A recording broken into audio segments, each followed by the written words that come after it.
What we ought to do, he says, is to go up into the Alps to the place where the Rhine rises, stick a cork in the spring and stop the Rhine from running.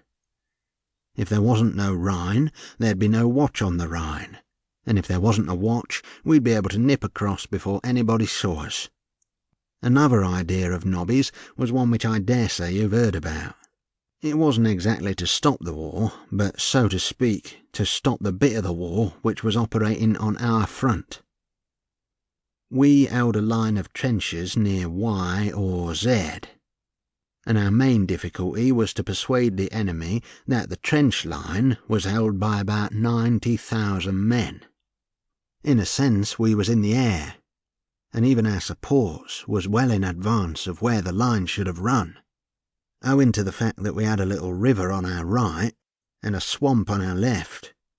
We could take liberties, but the unfortunate fellows of D Company, who were in the support trenches and had to bring up supplies and ammunition, got it properly in the neck.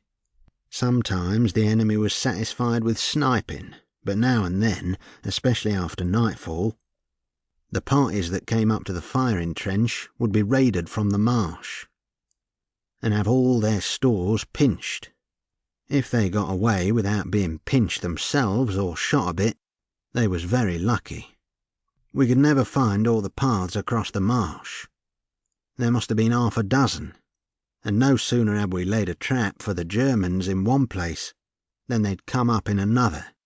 It got a bit annoying, especially after C Company, who had been holding the firing trenches, lost a day's rations. We wouldn't have minded, says one of the fellows from C bitterly.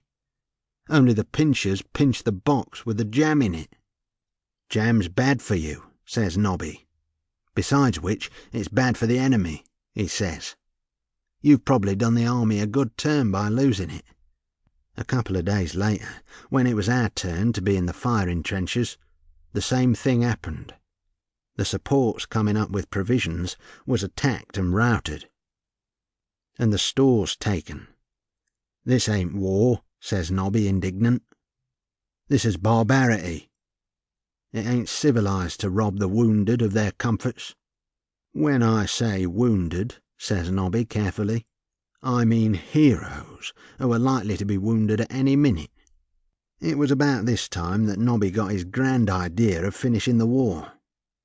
He had a long talk with our company officers when we came back to the billets, and the captain, who was a bit of a sport, went over to see the RECO.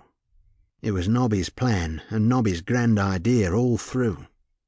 They emptied a new packing case and filled it full of all kinds of things that the Germans did not want. There were little packets of cordite, a box of nitroglycerin, or something that made the same noise, pieces of old iron, and samples of explosives collected far and near by the RE officer. And the whole was arranged so that when you prized the lid off, something would happen which gave you a better idea of an earthquake than anything which had ever been invented.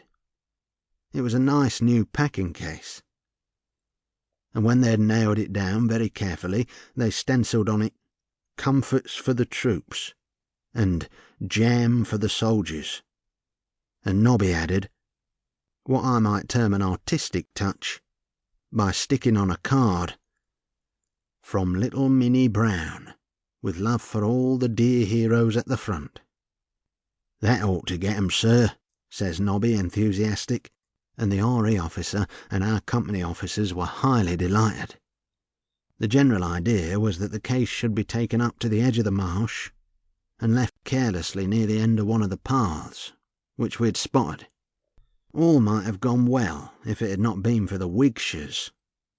We never got on with the Wigshires, owing to a slight disagreement about football some years ago, although since Mons we had met all the horrors of the war.